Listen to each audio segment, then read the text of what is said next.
وہ باش لڑکے میری عزت پر حملہ کرنا چاہتے تھے، لیکن میں نے بھی ٹھان لیا تھا کہ موت کو گلے لگا لوں گی مگر عزت بچاؤں گی۔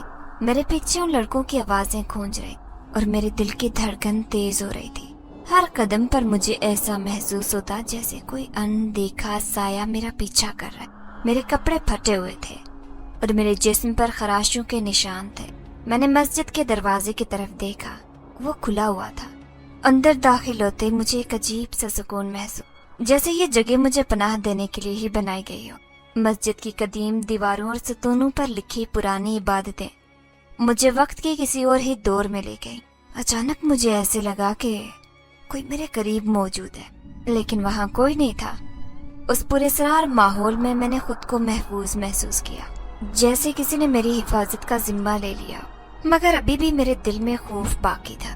رات کے اس ویرانے میں ایک اکیلی بے سہارا لڑکی کا یوں تنہا گھر سے بھاگنا اور پھر ان درندوں کی وجہ سے چھپنا آسان نہیں تھا، مگر ابھی بھی میرے دل میں خوف باقی تھا۔ رات کے اس ویرانے میں ایک اکیلی بے سہارا لڑکی کا یوں تنہا گھر سے بھاگنا اور پھر ان درندوں کی وجہ سے چھپنا آسان نہیں تھا۔ میں مسجد کے کونے میں جا کر گھٹنوں میں منہ دبا کر اللہ سے زاروں قطار فریادیں کرنے لگی۔ آخر میرا قصور کیا ہے؟ تبھی اچانک کسی نے میرے کندھے پر ہاتھ رکھا۔ میری ریڑھ کی ہڈی میں سرد لہر دوڑ گئی۔ میں نے چہرہ اوپر کر کے اس شخص کی طرف دیکھا جس کے سارے وجود سے خوشبو ہی خوشبو پھیلی ہوئی تھی۔ سفید لباس میں نورانی چہرہ لیے وہ بالکل میرے سامنے ہی کھڑا تھا۔ مجھ سے کہنے لگا، کون ہو تم اور رات کے اس پہر یہاں کیا کرنے آئی ہو؟ میں جو پہلے ہی دکھوں کی ماری ہوئی تھی اس کے سامنے بلک بلک کر رونے لگی۔ اس نے میرے سر پر ہاتھ رکھا اور کہا، گھبراؤ مت، اللہ سب کی مدد کرنے والا ہے، خاص کر ان کی جن کا اس دنیا میں کوئی سہارا نہیں ہوتا۔ تم مجھے بتاؤ کہ یہاں کن حالات میں آئی ہو؟ تبھی میں نے اپنا سارا حال دل اس کے سامنے کھول کر رکھ دی۔ میرا نام فضیلہ ہے، میں غریب گھرانے سے تعلق رکھتی ہوں۔ ماں باپ کی طلاق کے بعد دونوں الگ ہو گئے۔ میں نہیں جانتی کہ وہ دونوں اس وقت کہاں ہیں۔ دونوں نے میری کوئی پرواہ نہیں کی۔ میری ماں نے مجھے میرے باپ کے حوالے کیا اور میرے باپ نے مجھے رکھنے سے انکار کر دیا۔ میری ماں کو نیا گھر بسانا تھا اور اپنی زندگی کو نئے سرے سے شروع کرنا تھا، اس وجہ سے وہ میرے بوجھ کو ساتھ لے کر نہیں چلنا چاہتی تھی۔ ایسے میں مجھے رحم کھا کر میری چچی نے اپنے پاس رکھ لیا، لیکن ان کے گھر میں بھی میری زندگی کسی قید سے کم نہ تھی۔ وہاں پر بھی صرف میں مفت کی غلام تھی۔ وہ چچی جسے میں نے اپنی ماں کا درجہ دیا تھا، اس کے دل میں لالچ بھرا ہوا تھا۔ میرے چچا شروع سے ہی نشئی تھے اور ہمیشہ مار پیٹ کر چچی سے پیسے چھین کر لے جاتے۔ ایسے میں چچی اپنے دل کی ساری بڑاس مجھ پر نکال سارے گھر کے کام کاج مجھ سے کرواتی۔ ان کی اپنی کوئی اولاد نہیں تھی، شاید اسی لیے انہیں یہ بات ٹھیک لگی تھی کہ وہ مجھے اپنائیں، مجھے پال پوس کر بڑا کریں اور پھر بعد میں اس کی قیمت سود سمیت واپس لیں۔ میری زندگی کا ہر دن ایک نئے عذاب کا سامنا کرتا۔ صبح سویرے اٹھ کر میں گھر کے کاموں میں لگ جاتی، برتن دھونا، کپڑے دھونا، صفائی کرنا، کھانا پکانا، یہ سب میرے ذمہ تھا۔ چچی کے ظلم کی انتہا یہ تھی کہ اگر کبھی میں کوئی کام ٹھیک سے نہ کر پاتی تو وہ مجھے بھوکا رکھتی اور مار پیٹ کرتی۔ میں نے اپنے بچپن میں کبھی ہنسنے کا موقع نہیں پایا۔ میری ہنسی تو جیسے کہیں کھو سی گئی تھی۔ جب میرے اپنے سگے ماں باپ کو بھی میری پرواہ نہیں تھی تو بھلا دوسرے رشتوں سے امید کیسے کی جا سکتی ہے؟ میرے چچا کو تو کوئی علم ہی نہیں تھا کہ چچی میرے ساتھ کس طرح کا سلوک کرتی ہے۔ وہ ہر رات کسی طوائفوں کے کوٹھے پر گزارتے اور سارا دن نشے میں دھت ہو کر گھر کے کونے میں پڑے رہتے۔ چچی خود ہی سودا سلف لایا کرتی، مگر جب سے میں نے ہوش سنبھالا تھا یہ سب کام میں ہی کرتی تھی۔ بازار جاتے وقت چچی مجھے ساتھ لے جاتی تاکہ میں وزن اٹھا سکوں۔ اگر کبھی میں کوئی چیز خریدنے میں غلطی کر جاتی تو وہ بازار میں مجھے سب کے سامنے ذلیل کر دیتی۔ ایک بار میں نے ہمت کر کے چچا کو بتایا کہ چچی میرے ساتھ کیا کر رہی ہیں، مگر وہ میری بات پر یقین نہیں کر سکے۔ وہ اپنے نشے میں مست تھے اور انہیں کوئی پرواہ نہیں تھی کہ میں کس اذیت میں جی رہی۔ چچی نے میرے بتانے کی سزا مجھے یوں دی کہ 2 دن تک مجھے بھوکا رکھا اور رات بھر مجھے درخت سے باندھ دیا۔ یہ سب کچھ برداشت کرنا میرے لیے بہت مشکل تھا، مگر میرے پاس اور کوئی راستہ نہیں تھا۔ میں نے اپنے دل میں ٹھان لیا کہ ایک دن میں یہاں سے نکل جاؤں گی۔ मगर हर बार मेरे इरादे कमजोर पड़ जाते। मेरी जिंदगी एक कैद खाना बन गई थी, जहाँ ना कोई उम्मीद थी ना कोई खुशी। मैं अच्छी तरह जानती थी कि एक जवान लड़की का घर से निकलना कैसा होगा। बाहर बैठे भेड़िए मुझे नोच डालेंगे, लेकिन आज उस कदीम मस्जिद के अंदर वो नूरानी शख्स मेरे सामने आ खड़ा था। उसकी मौजूदगी ने मेरे दिल में एक नई रोशनी पैदा की। उसने नरमी से पूछा, फजीला, क्या तुम्हें यकीन है कि तुम्हारी चची वाकई तुम्हें नुकसान पहुंचा रही है?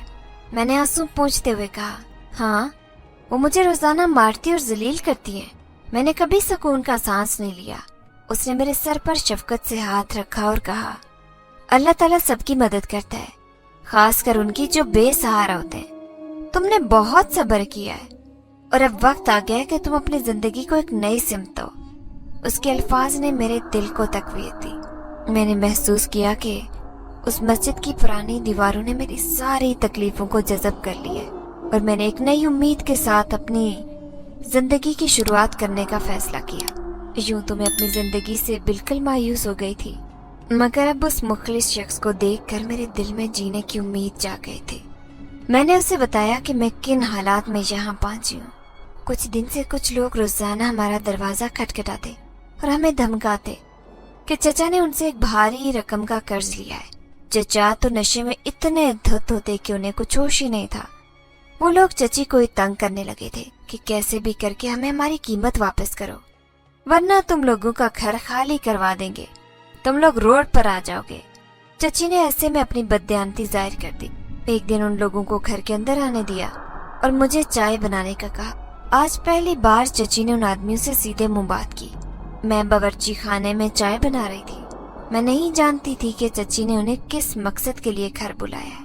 पहले तो जब वो आते थे चची उनसे लड़ झगड़ कर दरवाजा बंद कर देती, मगर आज ऐसा क्या हो गया था कि वो सब लोग आपस में हंस बोल रहे थे और चची ने उन्हें चाय पिलाने का फैसला भी किया था। जैसे ही मैं चाय लेकर हाल में दाखिल हुई, उन लोगों ने 2 लाख रुपए टेबल पर रखकर चची की तरफ सरका दिए और फिर गंदी नजरों से मुझे देखने लगे। मेरी रीढ़ की हड्डी में सर्द लहर दौड़ गई।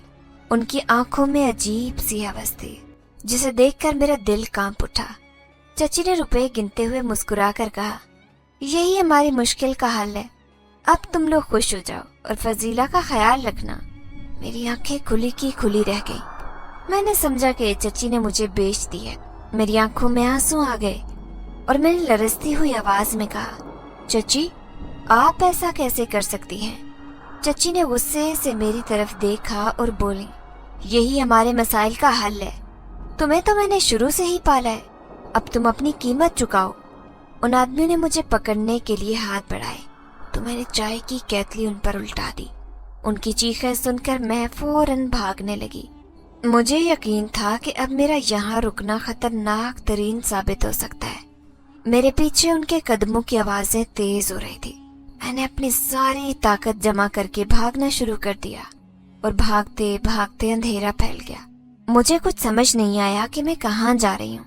ऐसे में उस वीराने में मुझे ये मस्जिद दिखाई दी। मैंने उसको खुदा का घर समझकर यहाँ पनाह लेने का फैसला किया।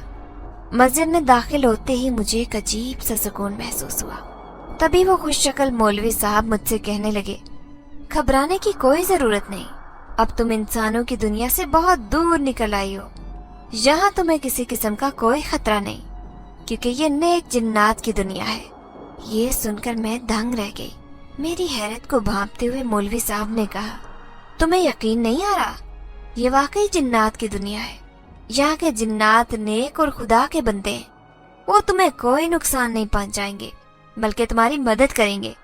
मैंने बेयकीनी के साथ कहा, मगर मैं तो इंसान हूँ, मैं यहाँ कैसे आ सकती हूँ? मौलवी साहब मुस्कुराए और नरमी से बोले, अल्लाह के हुक्म से सब कुछ मुमकिन है। तुम्हारी तकलीफ और दुआ ने तुम्हें यहाँ तक पहुँचाया है। यहाँ तुम्हें वो सुकून और हिफाजत मिलेगी जो तुम्हें इंसानों की दुनिया में नहीं मिली। उनके अल्फाज सुनकर मेरे दिल को थोड़ा सुकून मिला, मगर फिर भी मेरे दिल में सवालात की भरमार थी। क्या यहाँ से वापसी मुमकिन है? मैंने डरते हुए पूछा। मौलवी साहब ने जवाब दिया, हाँ, वापसी मुमकिन है, मगर अब तुम्हें आराम और सुकून की जरूरत है। तुम्हें यहाँ कुछ वक्त गुजारना होगा ताकि तुम्हारे जख्म भर सके और तुम्हें दोबारा ताकत मिल सके। उस पुरस्कार माहौल में मैंने खुद को महफूज महसूस किया। मौलवी साहब ने मुझे मस्जिद के कोने में ले जाकर बिठाया और पानी पिलाया। तुम्हें अब आराम करना चाहिए, सब कुछ ठीक हो जाएगा। मौलवी साहब के अल्फाज और उनकी शफकत ने मेरे दिल को हौसला दिया। मस्जिद की कदीम दीवारें और पुराना माहौल मुझे एक नई दुनिया में ले आया, जहाँ मैंने पहली बार अपने आप को महफूज महसूस किया। मेरे दिल में एक उम्मीद की किरण जाग उठी कि शायद यहाँ से मेरी जिंदगी एक नए रास्ते पर चल सके। जब मैंने थोड़ा आराम किया तो मौलवी साहब अभी उसी मस्जिद में मौजूद थे और जिक्र इलाही में मसरूफ थे। मैं उस पुरसकून चेहरे वाले नेक शख्स को बहुत गौर से देख रही थी। जब वो जिक्र से फारिग हुए तो मुझे कहने लगे, तुम्हारा अकेले यहाँ बैठना मुनासिब नहीं है, कुछ देर में फजर की अजानें होने वाली है और फिर तमाम नेक जिन्नात बाजमात नमाज अदा करने आएंगे। मैं चाहता हूँ कि तुम मेरे साथ मेरे घर चलो।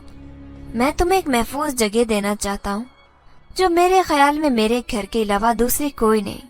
वहाँ तुम महफूज रह सकती हो, क्योंकि वहाँ मेरी तुम्हारी ही एक उम्र की बेटी भी मौजूद है जो तुम्हारा अच्छे से ख्याल रखेगी। मैंने कुछ हिचकिचाते हुए कहा, मैं आपके घर कैसे चल सकती हूँ? मैं एक इंसान हूँ, क्या आपके घर वाले मुझे कबूल करेंगे? मौलवी साहब ने मुस्कुराते हुए जवाब दिया, क्यों नहीं, वहाँ नेक जिन्नात बसते हैं जो तुम्हारी मदद करेंगे और तुम्हें कबूल करेंगे। वहाँ सिर्फ मेरा घर नहीं बल्कि सारी बस्ती जिनजादों की है। मैंने अपने दुपट्टे को दुरुस्त किया और उनकी तायद में उनके पीछे चलने लगी। हम लोग जंगल पार करते हुए एक बस्ती में पहुंच गए। ये बस्ती बहुत खूबसूरत थी। तमाम घर बहुत खूबसूरत और तरतीब से बने थे। मौलवी साहब ने एक दरवाजे पर दस्तक दी। कुछ ही लम्हों में अंदर से एक लड़की जो मेरी ही हम उम्र थी दरवाजा खोलकर बाहर आई। वो यकीनन उस जिन जात की बेटी थी। उसकी आंखों में मोहब्बत और शफकत की चमक थी।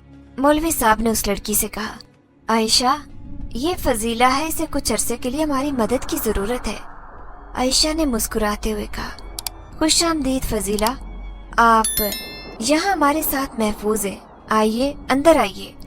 मैंने कुछ देर के लिए मौलवी साहब को देखा और फिर आयशा के साथ अंदर चली गई। अंदर दाखिल होते ही मुझे एक अजीब सा सुकून महसूस हुआ। उस घर में चारों तरफ भीनी भीनी खुशबू थी और ठंडी हवा के झोंके मेरे वजूद को ठंडक दे रहे थे। आयशा ने मुझे एक आरामदाह हाल में ले जाकर बिठाया और पानी पेश किया। यहाँ तुम्हें किसी किस्म का खौफ नहीं होगा, तुम यहाँ हमारी बहन की तरह रहोगी। उसके अल्फाज में सच्चाई और खुलूस की झलक थी।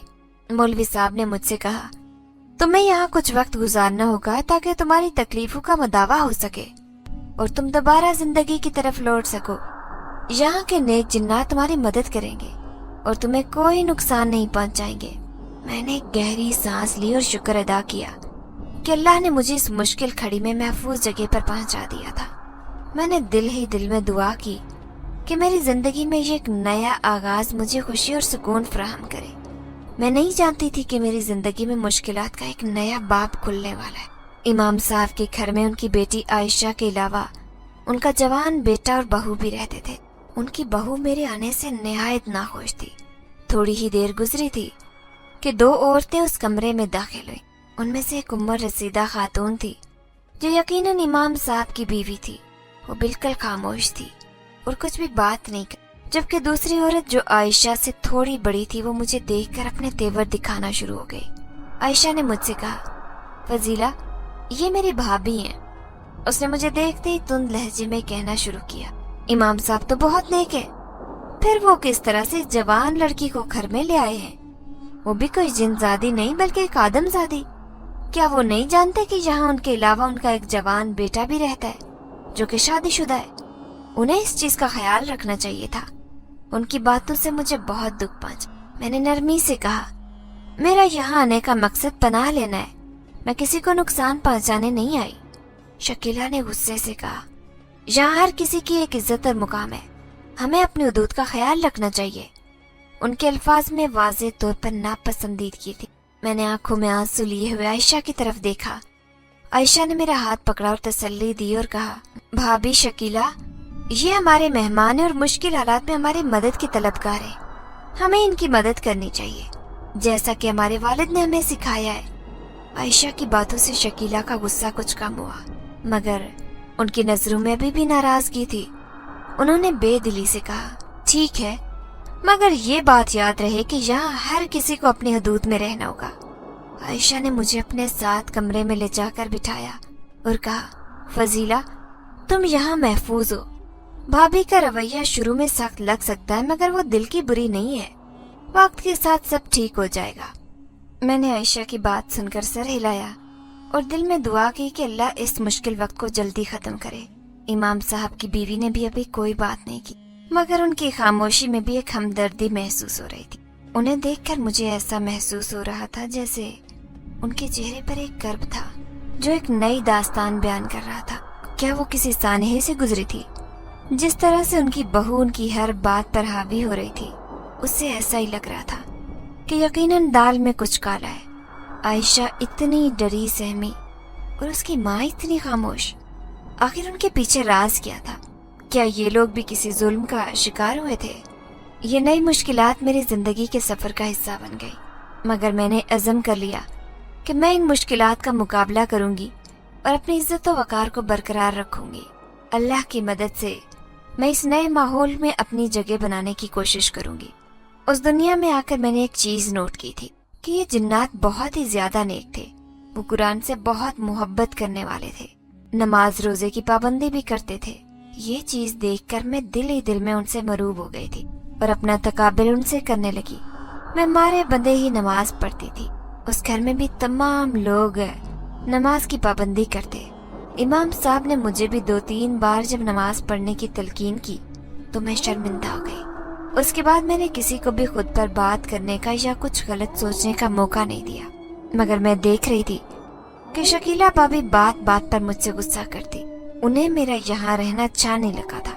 मैंने जब आयशा से इस बारे में बात की, उससे कहने लगी कि अगर यहाँ पर कोई ऐसा इदारा है, ऐसी जगह है जहाँ पर मैं हिफाजत से रह सकूं, जहाँ पर मुझे कोई नुकसान पहुँचाने वाला ना हो, तो मुझे वहाँ पर पहुँचा दो। मुझे ऐसा लगता है जैसे मेरी वजह से तुम लोगों के घर का माहौल खराब हो रहा है। मैं देख रही हूँ कि मेरी वजह से तुम लोगों की भाभी का रवैया भी तुम लोगों के साथ खराब हो गया है। मेरी बात सुनकर आयशा ने मेरे हाथ अपने हाथों में थाम लिए। मुझे कहने लगी, ऐसी कोई बात नहीं है, भाभी दिल की बहुत अच्छी है। मैंने तुम्हें पहले भी ये बात समझाई थी कि तुम किसी बात को भी दिल पर मत लो। जैसे तुम्हारा यहाँ रहने को दिल चाहता है तुम वैसे रहो। मगर मुझे ऐसा लग रहा था कि आयशा मुझसे कुछ छुपा रही है, क्योंकि ये बात कहते हुए आयशा मुसलसल आंखें चुरा रही थी और उसका लहजा भी कमजोर था, जिससे मुझे यकीन हो गया कि मेरा अंदाजा कुछ गलत नहीं है। अब मैं सोच रही थी कि मैं क्या करूं। ये लोग मुरव्वत की वजह से मुझे यहाँ से कभी वापस नहीं जाने देंगे, मगर मेरी वजह से मुश्किल में गिरफ्तार रहेंगे। मेरे पास उस मसले से निकलने का कोई हल नहीं था। अब मैंने करीबी दर्स में आयशा के साथ जाना शुरू कर दिया। वहाँ पर मैंने तजवीद के साथ कुरान पढ़ना शुरू किया और आयशा भी मेरी उसमें बहुत मदद करवाती। जब मैं इबादत करने लगी, अपने रब से करीब होने लगी, तो मुझे यूं महसूस होने लगा कि यही तो जिंदगी है। रब की दोस्ती जिसको मिल जाए उसे सारी दुनिया की नेमतें मिल गई। मेरे दिल में सुकून उतरने लगा था, जैसे मेरे पास दुनिया जहान की नेमतें हों, जैसे मुझे किसी चीज की कोई कमी नहीं रही हो। अब मैं घर के कामों में भी आयशा का हाथ बटाने लगी। मैंने ये बात मुसलसल नोट की थी कि आयशा की भाभी किसी काम को हाथ नहीं लगाती, बल्कि वो उन माँ बेटी के साथ यूं दो टोक और रोब से बात करती जैसे वो उनसे उम्र और रुतबे में बड़ी हों। ये बात मुझे बहुत ही ज्यादा हैरान करती, यहाँ तक कि आयशा का भाई भी अपनी बीवी के सामने सर उठाकर नहीं बोलता था। तभी बातों बातों में आयशा एक दिन मुझे बताने लगी कि मेरे भाई की शादी को 20 साल का अरसा गुजर गया है। मेरे अम्मी अब्बू को अपने पोते पोतियों की बहुत ही ख्वाहिश है। अम्मी ने ऐसा कोई टोटका छोड़ा नहीं जो उन्होंने भाभी को इस्तेमाल नहीं करवाया, मगर भाभी की गोद फिर भी हरी नहीं हो सकी। और अब तो शाही हकीम ने भी ये बात कह दी है कि भाभी कभी भी माँ नहीं बन सकती। और हम लोगों को अगर भाई के बच्चों की ख्वाहिश है तो हमें इस ख्वाहिश को दिल से निकालना होगा, या फिर किसी और के बच्चे को गोद में लेकर अपनी ख्वाहिश को पूरा कर लेना चाहिए। आयशा की बात सुनकर एक पल को मैं झिझक कर रह गई। फिर उससे कहने लगी कि तुम लोग अपने भाई की दूसरी शादी क्यों नहीं करवाते। मेरी बात सुनकर आयशा के चेहरे का रंग जर्द पड़ गया। इससे पहले कि वो कोई बात कहती, उसकी भाभी तेजी से कमरे में आई और मुझे गुस्से से कहने लगी, तुमने जब इस घर में कदम रखा था, मुझे तुम्हें देखकर अंदाजा हो गया था कि तुम इस घर में मेरे लिए दुश्मन बनकर आई हो। बल्कि तुम आई नहीं, तुम लाई गई हो, क्योंकि ये लोग मुझे यहाँ से निकालना चाहते हैं, मेरा घर खराब करना चाहते हैं, मगर ये नहीं जानते कि मैं कौन हूँ। मैं इन लोगों को तबाह कर दूंगी, बर्बाद कर दूंगी, और अब मैं तुम्हें भी नहीं छोड़ूंगी। आयशा की भाभी चील की तरह मुझ पर चपटी थी। वो मेरा चेहरा नोचने लगी। मेरे चेहरे पर खराशें आ गई थी। दर्द, तकलीफ और अजियत से मेरी आंखों से आंसू आ गए। तभी शोर की आवाजें सुनकर आयशा का भाई भी मेरे घर में आ गया। उसने बहुत मुश्किल से अपनी बीवी को काबू किया और उसे कमरे में ले गया। उसके बाद आयशा मेरे सामने हाथ जोड़कर रोने लगी। मुझसे कहने लगी, मुझे माफ कर दो, मैं चाहकर भी तुम्हारी हिफाजत नहीं कर पाई। मैंने अब्बा जान से वादा किया था कि तुम्हें कोई भी तकलीफ नहीं होने दूंगी, मगर मैं अपने उस वादे को पूरा करने में नाकाम रही। मैंने आयशा को कहा, इसमें तुम्हारी कोई गलती नहीं। वैसे भी जिसके नसीब में जिल्लत लिखी हो, उसके नसीब की जिल्लत कोई कैसे दूर कर सकता है। आयशा ने फिर जड़ी बूटियों का लेप मेरे चेहरे पर लगाया और यकदम मेरे चेहरे के जख्म मन में लग गए। मेरा चेहरा बिल्कुल साफ हो गया था। ये देखकर मैं हैरान रह गई। शाम को जब आयशा की अम्मी और इमाम साहब घर आए तो आयशा ने सारी बात उनके सामने बयान की। वो भी दिल में परेशान हो गए थे। इमाम साहब कहने लगे, ये तो अच्छा नहीं हुआ है। बहू ने अब इस मासूम बच्ची के साथ बैर बांध लिया है। वो तो इसे नुकसान पहुंचाने से कोई तरह नहीं करेगी। अब क्या होगा? मुझे उन लोगों की बेबसी पर हैरत हो रही थी कि आखिर वो एक लड़की से इस कदर क्यों घबरा रहे थे। आखिर उसकी वजह क्या थी? मैं भी अभी तक ये समझने से कासिर थी। दिन ब दिन शकीला भाभी का रवैया मेरे साथ खराब होता जा रहा था। बल्कि अब जब से वो मेरे साथ जरूरत से ज्यादा सख्ती से पेश आने लगी, घर के तमाम काम वो मुझसे ही करवाने लगी।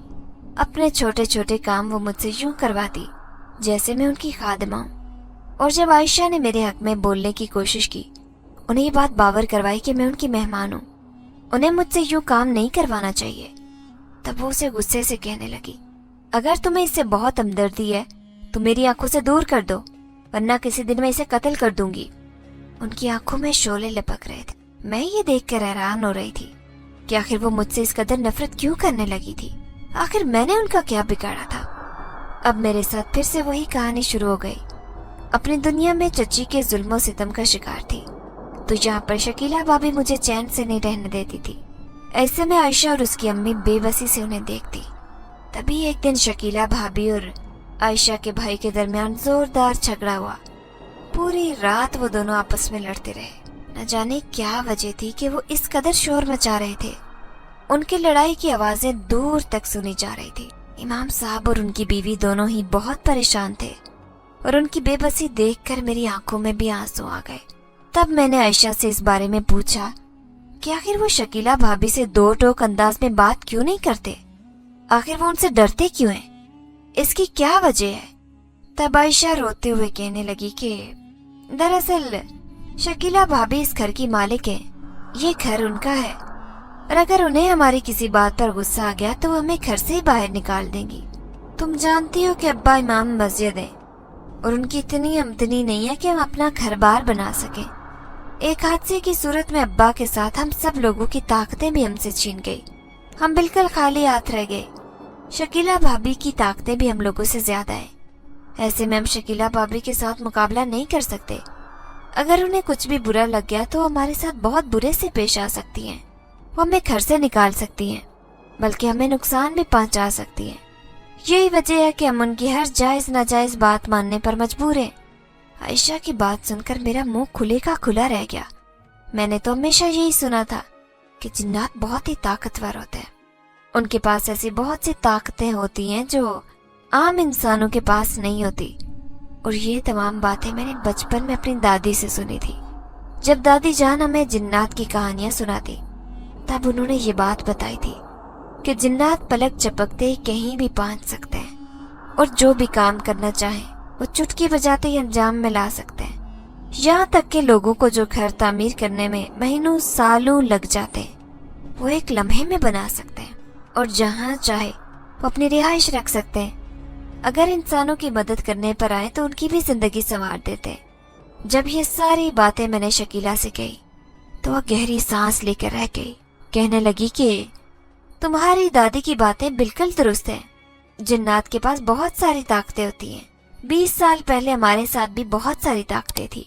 ہم لوگ بھی باقی جنات کی طرح خوشباش اپنی زندگی بسر کر رہے تھے.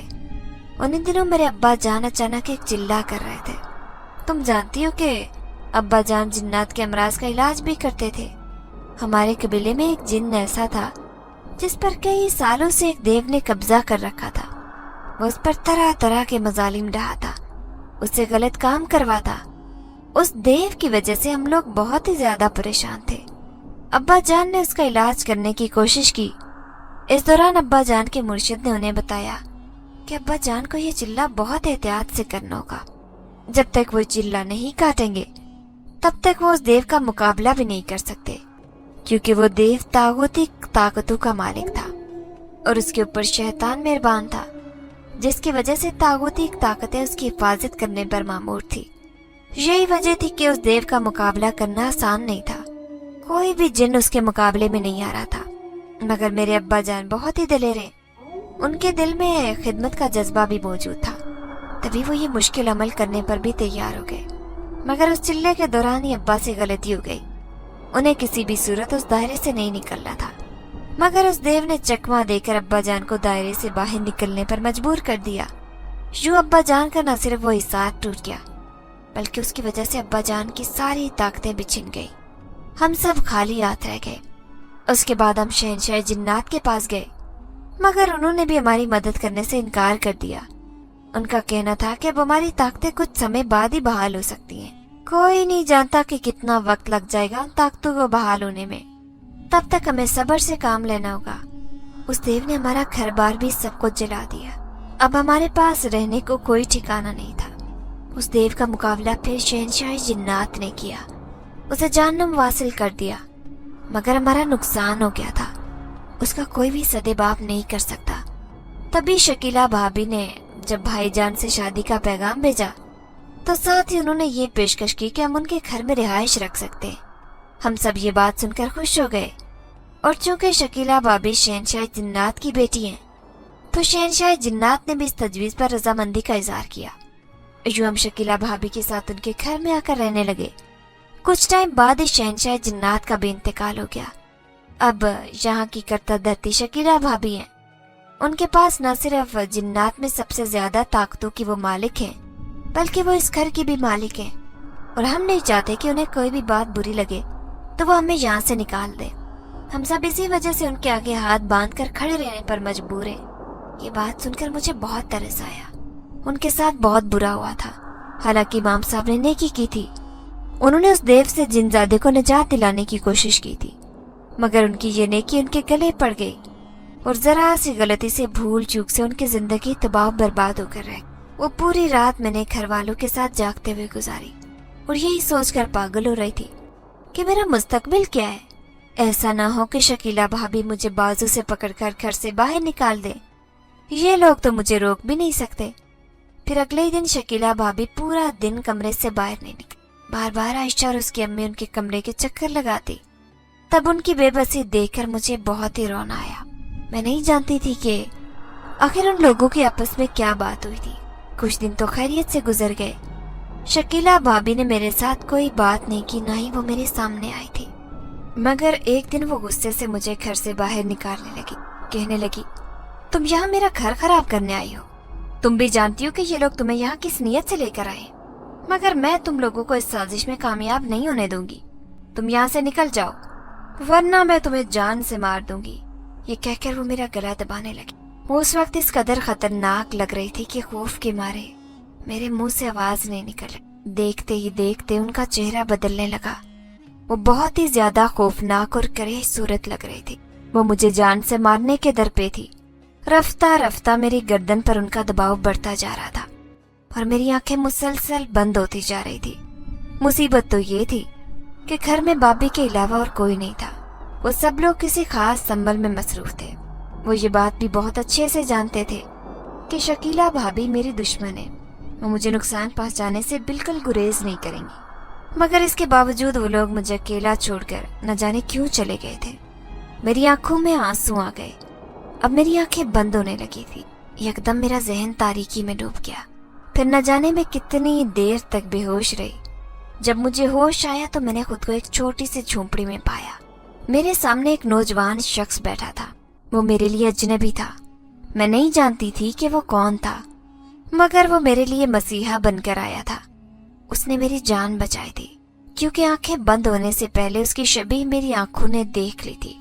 अब वो मेरे सामने बैठकर मुझे सवालिया नजरों से देखने लगा। वो मुझसे पूछने लगा, तुम कौन हो और वो जिनजादी तुम्हें जान से क्यों मारने वाली थी? तुम्हें देखकर मुझे अंदाजा हुआ है कि तुम जिनजादी नहीं हो। अब मुझे ये बताओ कि तुम कौन हो और तुम यहाँ जिन्नात की दुनिया में क्या कर रही हो?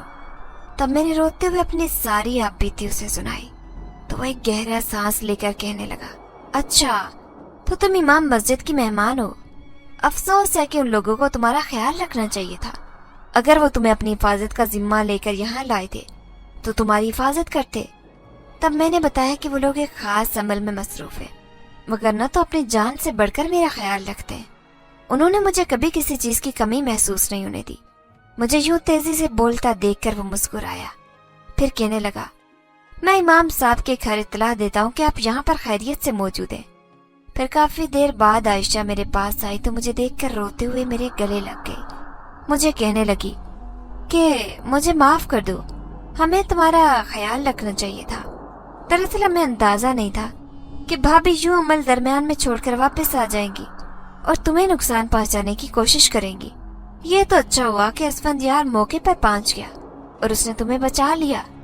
तब आयशा की जुबानी मुझे मालूम हुआ कि असफंदियार असल वही जिनजादा था जिसकी आयशा के साथ शादी होने वाली थी। काफी देर मेरे पास बैठकर बातें करती रही। फिर जब मैं उसके साथ उठने लगी तो वो शर्मिंदगी से कहने लगी, अब मैं तुम्हें घर नहीं ले जा सकती, वहाँ भाभी बहुत ही गुस्से में, वो गुस्से में खतरनाक हो जाती हैं। हम नहीं चाहते कि तुम्हें कोई भी नुकसान पहुंचे। हमने तो तुम्हें पनाह दी थी, मगर अफसोस कि अगर तुम्हें कुछ हो गया तो हम कभी खुद से नजरें नहीं मिला सकेंगे। उसके जाने के बाद असफंदियार एक बूढ़ी औरत को लेकर मेरे पास आ गया। फिर वो न जाने कहाँ चला गया। वो बूढ़ी औरत मेरे पास रहने लगी थी। वो 3 वक्त मेरे लिए खाना लेकर आती, मेरी जरूरत का ख्याल रखती, रात को मेरे पास रुकती। कितने दिन गुजर गए थे मुझे उसी झोंपड़ी में रहते। ना तो वो दोबारा आयशा मुझसे मिलने के लिए आई और ना ही मैंने असफंदियार को देखा। फिर एक दिन आयशा मेरे पास आई तो वो बहुत शर्मिंदा थी। वो मेरे सामने बैठ गई और कहने लगी कि मैं तुम्हारे साथ एक बात करना चाहती हूँ, मगर मुझे ये डर लगता है कि अगर तुम्हें सच मालूम हो गया तो तुम गुस्सा करोगी, हमसे नाराज हो जाओगी, तुम हमारे बारे में गलत सोचोगी। उसकी ऐसी बातें सुनकर मैं हैरान रह गई। उससे कहने लगी कि कैसी बातें कर रही हो, मैं तो तुम लोगों के बारे में कभी गलत सोच नहीं सकती। तुम ही लोग तो थे जो अंधेरे में रोशनी की किरण बनकर आए थे और मुझे उस जिंदगी से निजात दिलाई थी।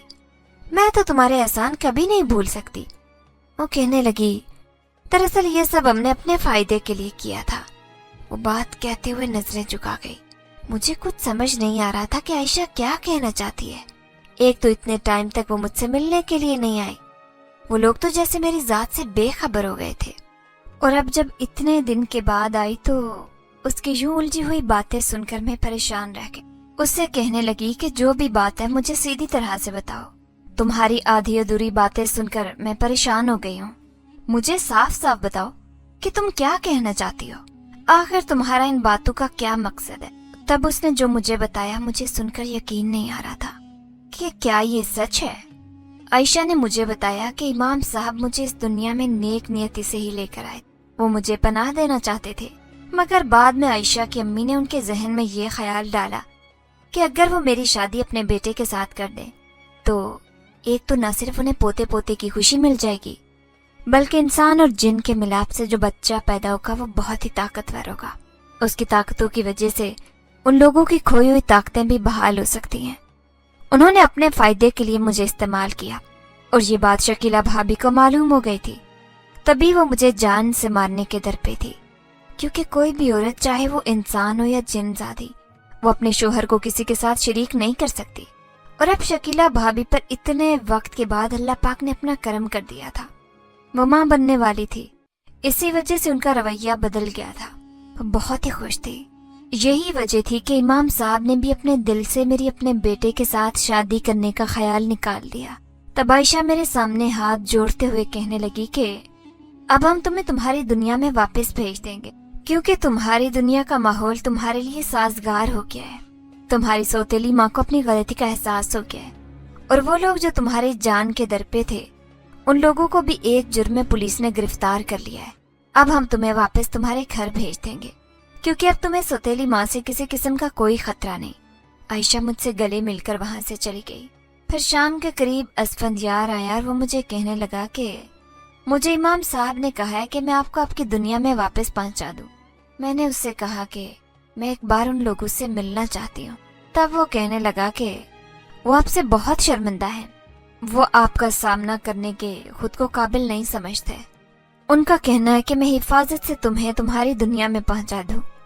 और फिर मैं रोते हुए और दिल में उन लोगों को दुआएं देते हुए अपनी दुनिया में वापस आ गई थी। जो भी था, उन लोगों ने मुश्किल वक्त में मेरा साथ दिया था। जब मेरी जान और इज्जत को खतरा था, तब उन लोगों ने मुझे पनाह दी थी, और मैं चाहकर भी उनका यह एहसान कभी नहीं भूल सकती। अब जब मेरी आंख खुली तो मैं अपने घर के बाहर खड़ी थी। मैं जब घर के अंदर आई तो सहन में सौतेली माँ जमीन पर बैठी हुई थी। वो बुरी तरह से रो रही थी। मुझे सामने देखकर उसे अपनी आंखों पर यकीन ही नहीं आ रहा था। फिर उसने मुझे खुद के साथ भींच लिया और फूट फूट कर रो पड़ी। वो मुझसे कहने लगी कि मुझे अपनी गलती का एहसास हो गया है, मुझे तुम्हारे साथ ऐसा नहीं करना चाहिए था। तुम्हारे बाप का इंतकाल हो गया है, और तुम जानती हो कि मेरा बहुत बुरा एक्सीडेंट हुआ था। मैं मौत के मुंह से निकल कर आई हूँ। तब मेरे दिल की दुनिया बदल गई। जब मैंने मौत को करीब से देखा, तब मुझे एहसास हुआ कि मैं इस दुनिया से क्या माल साथ लेकर जा रही हूँ। मुझे तुम्हारे साथ ये सब नहीं करना चाहिए था। वो मुसलसल मुझसे माफी मांग रही थी, मुसलसल रोए जा रही थी। तब मैंने भी उन्हें इस बात पर यकीन दहानी करवा दी कि मैंने आपको माफ कर दिया। मेरे दिल में आपके लिए कोई भी गलत ख्याल नहीं है। उसके बाद मेरी सौतेली माँ ने मेरा बहुत ही ज्यादा ख्याल रखना शुरू कर दिया। वो अब ना तो मुझसे सारे घर के कामकाज करवाती, ना मुझे मारती, ना गालियां देती, और ना ही वो मुझ पर जुल्म करती, बल्कि वो बिल्कुल सगी माँ की तरह मेरा ख्याल रखने लगी। अपनी दुनिया में आने के बाद आयशा कई बार मुझसे मिलने के लिए आई थी, मगर उसके अलावा घर का बाकी कोई भी फर्द मुझसे मिलने के लिए यहाँ नहीं आया। शायद वो मुझसे नजरें मिलाने के खुद को काबिल नहीं समझ। अब सौतेली माँ जल्द से जल्द मेरी शादी कर देना चाहती थी। वो मेरे फर्ज से सुबकदोश होना चाहती थी। तब भी उसने रिश्ते वाली खाला से मेरे लिए अच्छा सा रिश्ता लाने को कह दिया, और फिर कुछ दिन के बाद ही खाला एक औरत को लेकर घर में आई थी। वो औरत दिखने में बहुत ज्यादा नेक और सीधी सादी लग रही थी। मुझे वो पहली नजर में ही पसंद आ गई। उसने मुझे अपने बेटे के लिए पसंद कर लिया था। जल्द ही मैं रुखसत होकर उस घर से जाने वाली थी। सौतेली माँ ने जितना हो सका मेरे लिए जहेज तैयार करना शुरू कर दिया, और रोते हुए मुसलसल एक ही बात कहती कि मैंने तुम्हारे साथ भी ज्यादती की है, मैं उसका इजाला करना चाहती हूँ। मैं जानती हूँ कि ये सब इतना आसान नहीं है, तुम्हारे दिल से वो सब बातें नहीं निकल सकती, मगर एक बार मुझे माफ कर दो। अपनी माँ समझकर देखो तो तुम्हारा दिल मेरे लिए नरम पड़ जाएगा। और फिर तो कुछ महीने बाद ही रुखसत होकर अपने में ससुराल आ गई थी। मेहंदी वाली रात भी आयशा मुझसे मिलने के लिए आई और मेरे लिए खूबसूरत सा शादी का तोहफा लेकर आई थी।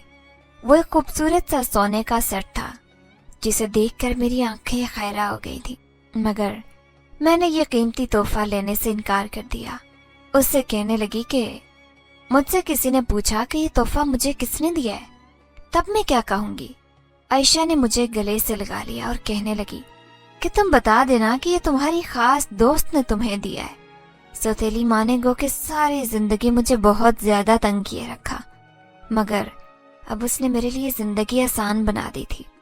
उसने मेरे लिए बेहतरीन फैसला किया था और एक बेहतरीन शख्स को मेरे शरीके हयात के तौर पर पसंद किया था। मेरी शादी को 20 साल का अरसा गुजर चुका है। अब मैं जवान होते बच्चों की माँ हूँ। आज भी कभी कभार आयशा मुझसे मिलने के लिए आती है, ढेरों मुझसे बातें करती है। अक्सर मेरे बच्चे मुझसे पूछते हैं कि मैं अकेले किससे बातें करती हूँ, तब मैं हंस कर टाल देती हूँ, क्योंकि ये राज मैंने सबसे पोशीदा रखा है। اور یہ راز میرے ساتھ قبر تک جائے گا.